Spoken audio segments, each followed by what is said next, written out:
The flamingo dancers are back. But all I'm going to say in my defence is, yes, I was young. I think Michael Knight would have been very impressed with that. What colour do you want? Yeah, black. So he writes black on it. All right. Oh, you're not going to be one of them. It gets to that rev limiter quick. We're doing some miles an hour. I'm late for work and my fuel light has just come on. So I'm going to be even later for work. Welcome everyone, this is episode 5. Yeah, okay, yeah. We're getting greedy, I'm keeping score. It's episode 5. Wow, whoever thought that we'd get this far? Well, I think we just were thinking... Just as well we're not reliant on viewers, isn't it? Absolutely. Well, thank you for the viewers that are watching. We obviously think we're proper YouTubers, although we do have other channels. Anyway, in this episode, a bit more about getting to know us as people and our vehicle history. I say vehicle history because if you're new to the channel, I bring the car element, Ak brings the motorbike elements, which is why I have a car channel. Ak has the biking channel. So we're going to sort of flip between each other, and I guess for me at least, I'll come up with the first car I had, for instance, and a little story about that, and so on and so on. And I guess you're going to do the same Yeah, with your kind motorbikes. of, but not necessarily in chronological order because I'm disorganised. Mine will have to be, otherwise I'll just completely lose the plot. Fine. So, In that case, you should go first then if you're orderly. I go first quite a lot. Yeah. Did you say orderly or elderly? So anyway, my first car was a Chrysler Sunbeam. And when I bought this Chrysler Sunbeam, I think it was probably a 1978 vintage. I bought it in 1987, so it was already 9 years old. But people that don't know what a Chrysler Sunbeam looks like, I'll put the only grainy photo on screen now. And the reason it's a grainy photo is because, remember, this picture was taken in 1987, and this was before that thing called mobile phones. So I took a picture of my car using, I guess, a 24 cartridge, 24 exposure camera. We didn't take many pictures in the 80s, did we? No. So that is my only one grainy photo. A little funny ditto or ditty to go with the car, because I'm hoping Ak is going to do the same. We're going to have a little funny story to do with each vehicle, just to give people a bit of history first. So for me with the Sunbeam, little funny story. Well, I drove to Western-super-Mare. You were allowed to go onto the beach at Western-super-Mare or Breen or whatever. Please, that's God, absolutely no. fine. We travelled down there, me and a friend of mine. We're on the beach, we're parked up. My friend gets out. He's like me, we like to play each other up. You have a bit of a laugh sort of thing. So he looks down at the car and he said, you know, you've got remolds on this car. Remolds as in obviously remold tyres. I didn't have remold tyres on, but of course I was gullible back then and naive.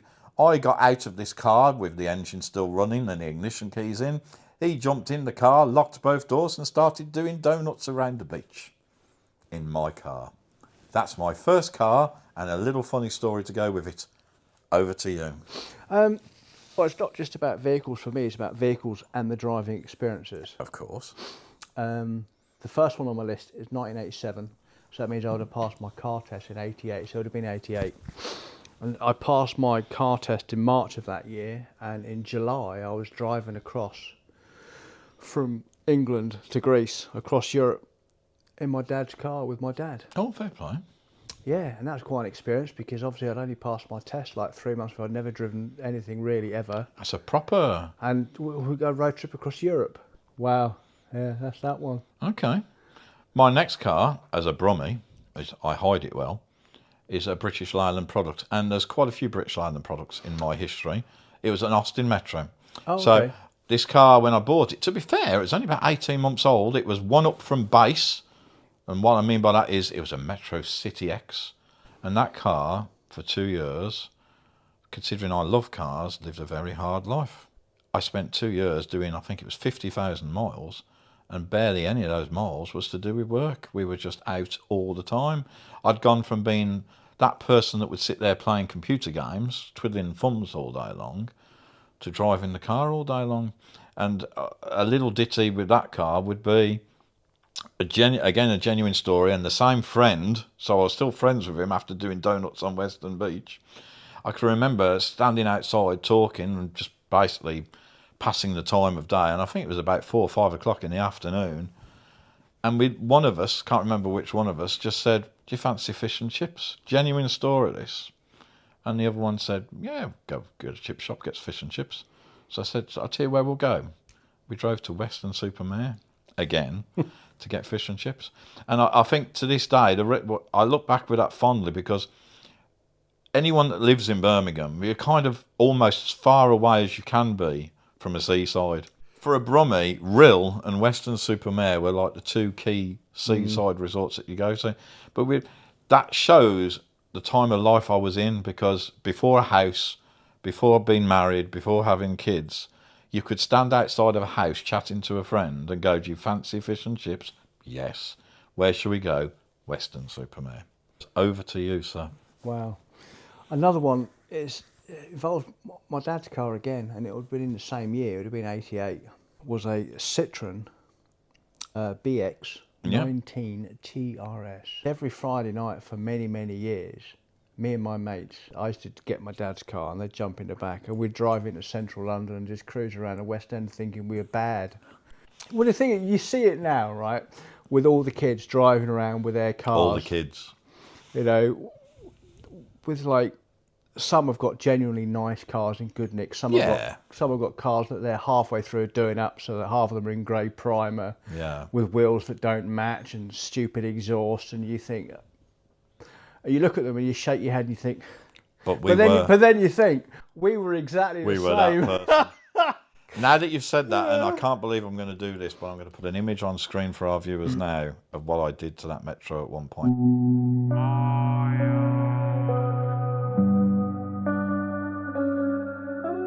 But all I'm going to say in my defence is, yes, I was young. Did you make it look like a 6R4? That would have been sensible compared to what I did. Yeah. Yes, I was young. Yes, I was with a girlfriend at the time, and she liked fluffy toys in cars, and that's my excuse. And I'm sticking with it. Do you remember the days of the little clip-on fluffies? So they'd have their little paws, and you spread the paws open and they grip anywhere. They were around the interior mirror, they were around all the inside of the car. It looked like a toy shop. No. Anyway, so it didn't look like a toy shop, mate, but we'll leave it there. Okay. The car after that, and they only did them with this particular thing for 2 years, I think, Austin Rover again, was an Austin Maestro Vanden Plas. Or Vanden Plas, however you want to pronounce it. Was that the posh one that only came in gold? It's a posh one, but it didn't only come in gold.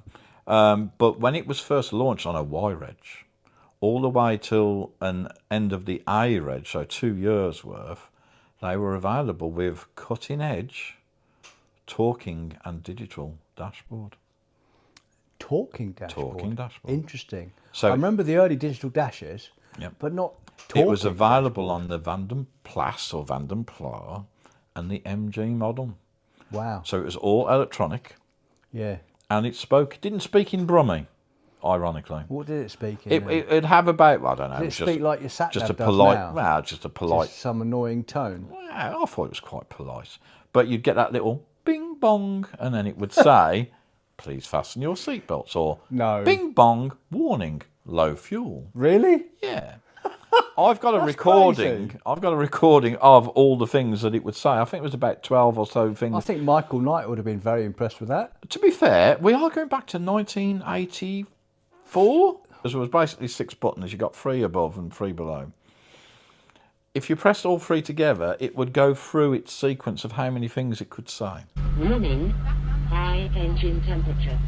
Warning, battery not charging. Warning, low fuel. Oh, wow. So back in the 80s, I think it was about 10 or 12. Oh, right. So back in the 80s, that was a thing. Yeah. Wow. On an Austin Rover product. Over to you, Ack. It was an F-Reg transit van that I used to drive for work. Okay. I used to basically drive around delivering spare parts for a Ford dealership many moons ago. And this was a 2-litre transit van. And it was the first driving job I had where I was literally loading up twice a day and disappearing off. My route was West London. But the point is, being let loose in the vehicle in the days before tracking on company vehicles and all that sort of rubbish. Of course. I was a bit of a boy racer in them days, believe it or not. And yeah, I had a lot of fun with that van, ragging it around like I knew what I was doing. Well, they were rear-wheel drive, so if they were empty, you could have a bit of fun with them. Yeah, and I also remember as well, there was a particular adverse camber corner where I could get it up on 3 wheels. Oh dear. No transits were harmed in the making of this podcast. So I'm not going to go through every car I've owned, but I'm trying to think of cars that I'd like to discuss and maybe, as I say, give a little ditty with. So the next one, I think for me, would be an MG Metro, and I purchased this car. It was a G-Reg red 1990 MG Metro. And I say that specifically because anyone watching this that follows my car channel will know that I now luckily own a G-Reg red 1990 MG Metro. Now, it's not the same car, but it is identical in every other way. And it had red seatbelts and red carpets, which we all know makes cars quicker. Yeah, agreed. It was just a special time in my life, and although I only owned it for about a year and a half, and again, I only have one photograph of this car, which is now on screen, I loved that car, and I had a lot of fun in it. Even back then, you couldn't have called it a hot hatch. I guess at best, we'd now call them a warm hatch. Next one for you, Ak. Stick with us, everyone. Yeah. 1988 onwards. We've got to get to the 90s at some point. Yeah, probably not. My first bike, Honda CBR 600.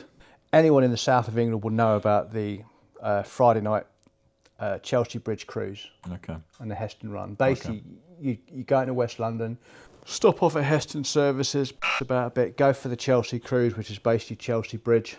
Go up and down the bridge, doing things that you would arguably get nicked for, but there were so many bikers doing it, the police used to leave us alone. Right, okay. And then we go back to Heston Services. Better than ramride in Halfords, isn't it? Yeah, basically, yes. We go back to Heston Services where, the hijinks with motorcycles would continue. For example, one evening specifically, a guy took his motorcycle into the foyer area of Heston Services and did a donut with his rear wheel, causing so much smoke that it just filled up the services. Oh, God. People that know their Austin Rover products will know that around 1989, there was quite a big step change for the Metro because it became the Rover Metro. So I bought a mid-spec 1.1, so smaller engine to the MG, 1.1 S Metro. The S didn't stand for sport, it was just a grade. It was sort of mid-spec grade or lower to mid-spec. But the performance of this 1.1 8-valve overhead cam K-Series engine versus the MG Metro was phenomenal. It was quicker, it was smoother, and for the first time ever, it was a Metro with 5 gears. And I'm going to put an image on screen now because I fitted what I can only describe as the biggest spotlights that I could find. Sibbies? They look like them, but I guess they were a poor man's version of them. They look right big on a Metro. And there's an image on screen now with those on. Over to you. Yeah. Another bike experience goes back to my first bike again. I was 14 years old. And it was in the days where we used to have street parties as kids and all the people in the close used to know we never had each other. that in Birmingham. Yeah, well, but it's probably lawlessness up in Birmingham, isn't it? No, that's now. And there was a kind of street get-together because one of the parents in the street had bought their then teenage boy, who was 16, I was 14, a 50cc motorcycle, and the whole street came out to kind of like, way, and I was like, yeah. And I then said to myself, by the time I'm 18, I'm going to have a motorbike. Okay. Fine, moving forward. In 1985, I saw in What Bike magazine an announcement by Honda that they're bringing out a new model motorcycle next year. This is in 86, 85 for 86, a new sports bike by Honda, and there was a picture of it. And it was my 1988 model, but obviously the new 86 version, Honda CBR 600. Looking, obviously sparkly clean, and I thought to myself, I'm going to have one of them. That's the dream. 3 years later, when I was 18, it was yours. That's the bike that I bought. Dream realised. Yeah, no, absolutely. It's just that whole story was like, yeah, wow. Yeah. I said the word dream. Wasn't there a Honda Super Dream? I mean, I'm a car person, but wasn't there a Honda? There was a 250 Super Dream and there was a 750. Well, I don't know whether the 750 was called the Super Dream, but the 250 Super Dream was. And it was called Super Dream for good reason, because even though it's only 250, the way bikes were styled back in the 70s Well, not like they are today. They're actually proper looking, beautiful motorcycles. My first ever brand new car, L48 CUK. Vauxhall Corsa, bear with me. One of the first, because I think you can get a few K-Reg Corsas, but basically most of them were L's. This was L48 CUK, purchased new from a dealer, a Vauxhall dealer, obviously in Solihull. It was red. It was the base spec Merit, so it had small pressed steel wheels. Oh yeah, the Merit. The Corsa had a very famous advert. It was some famous singer who I should remember who it was. I can't remember. And they made a big play about safety because it had like crash bars in the doors and stuff like that. And I think the advert showed one on a roof or something like that. So ironically, I purchased this car. I was ever so proud. First brand new car. It was a big moment for Paul. I picked it up just at the time that the car hit the news because there was photographs of them sitting at the side of the road, a burnt out shell. Oh. Because there'd been a slight wiring issue. Anyway, that was my first brand new car, and it's the worst car I ever owned. Environment friendly back in the early 90s, high miles to the gallon car that you press the accelerator pedal, and it was almost like you were asking the engine room to build up steam, and 2 minutes later it would give you some power. Over to you. Yeah, let's talk about my first brand spanking new motorcycle. Remember it vividly. Bought it from On Your Bike in Aylesbury. Okay. 1999. It was a V-Reg. On Your Bike. On Your Bike. Good yeah, name. Yeah. 1999. How much do you reckon I paid for a brand new 600cc sports naked motorcycle in 1999? You think about it in relation to how Yeah, much they are now. of course. So it's going to be something silly like £2,500. Yeah, not far off. It was 4,995 Okay. quid. Yeah, I was And halfway there. I still wish I'd kept the original receipt. I had the bike for 9 years. Oh yeah, I've got to tell you what it is. It was a Yamaha FZS 600 Phaser. I don't know how many brake horsepower it had, but I absolutely loved that bike. And I had that bike when I met Mrs. Ack, and she used to come out in the back of it. And I just... And it was brand new when you bought it. And the thing I remember most about the whole buying experience was the fact I should have kept the original documentation, or at least the original, a copy of the original sales documentation, because at the time there's obviously pictures of it all over the bike magazines. And it only came in two colours, jet black, postbox red. Okay. So originally, I remember vividly sitting there with the showroom, and it was in the days where before computers, and they had like sheets of paper you write your order out on, and carbon copies. Okay. I remember those. Right, bloody blah. What colour do you want? Yeah, black. So he writes black on it. All right. Oh, you're not going to be one of them. No. So I want red. So he crosses it out and writes red. Like. You went back to black, didn't I went you? back to black. Oh, so mine. basically, the original invoice said black, red, black, red. Wow. And a stable That with would a be red cool one. to keep that as a memory. Yeah. Obviously, he was like he was quite patient because he thought, I've just sold a new bike here. But inside, I bet he's probably thinking, stunning, beautiful bike. I loved it. Had it for 9 years. Should never have sold it. Can you imagine having that today? It'll be The a same lot of bike, fun. the exact same bike. Yeah, that's something else. Love that bike. I'm going to fast forward now, and I'm going to go to... I seem to like buying cars that are early on in their life. So I bought another brand new car, and it was a Toyota Yaris. Now, the Toyota Yaris I bought was on a V-Reg, which again made it a very early Toyota Yaris. Again, I had limited means. I couldn't buy the expensive one. I ordered the base spec car. So it was a 3-door, solid paint, so no metallic. The delivery date for the car was delayed. So Toyota being Toyota, they said to me, well, you can drive this demonstrator for 2 weeks whilst you're waiting for your car. They gave me, albeit with writing down the side, a top spec 5-door metallic green CDX. So for That's 2 still weeks. a Yaris. Yeah, sorry, Right, yeah, yeah, Yaris. So I'm driving around for 2 weeks in this CDX. By the time my car was ready, I gave this green 5-door CDX back, and I got into my poverty spec S, and I was a bit... And to put some context around it, The wheels on this 1 litre S, well, I think there was an Asda shopping trolley somewhere that was missing its wheels. Oh, really? Because the size was just so small. As a narrow, you mean? So guess what? A year later, I traded it in for GR? another Yaris, metallic green CDX. I was so Really? spoilt by Wow. that demonstrator Yeah, car yeah, yeah. that I bought an identical car. 1988 again. Are we going to get into the noughties with you?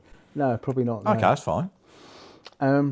I spent a glorious evening on a fairly new modelled Suzuki GSX R1100 sports bike, and it belonged to my then future brother-in-law. Mm-hmm. And he said he was selling it, so can I have a go? Yes, I'll have a go. He's coming round in an hour. I said, don't worry, I'll be back in 30 minutes.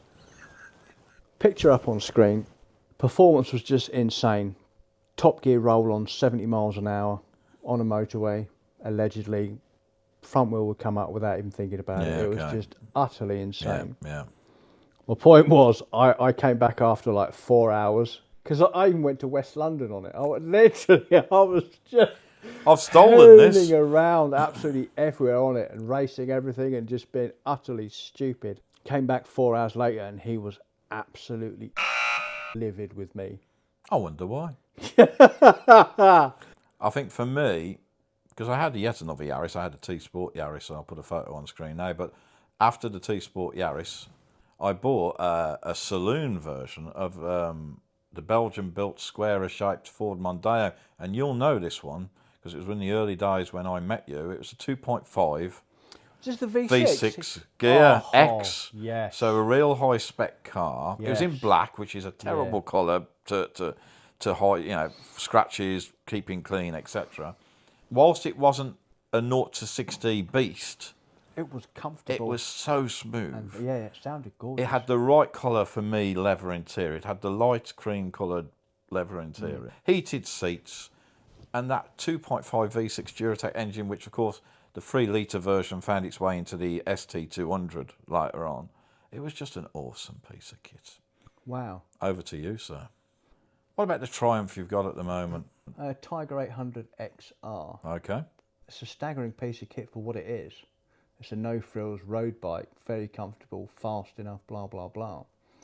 But I don't think it kind of features in standing out bike ownership, bike riding moments, quite frankly. No. I mean, no disrespect to it. It does a good job. It's a stunning bike. And I've ridden on it pillion passenger quite bearing often. in mind the sort of bikes that I've had and the experiences that I've had on them, it's not up there. It's a lovely bike, and it sounds, is. that triple engine from triple Triumph engine. sounds absolutely fantastic. It's absolutely stunning. And we were at the NEC show, that's difficult to say for a Brummie, and I fell in love with the newer 800 Sport. They've got an 800 which you Sport didn't out find now. quite so nice Was as it I 800 did. or 850? I think it might have been the 800 Sport, but I liked the design of it. I know you thought it was a bit plasticky, but I liked the design. It would look a lot more similar to the 660 Sport, but it doesn't look similar enough for me to consider buying it. And it hasn't ticked the box. Kind of Well, I quantify suppose that? it's not different enough to what you already own, is it? It's the same CCs as what I've got now. However, it's a Sport, so the riding position will be slightly different.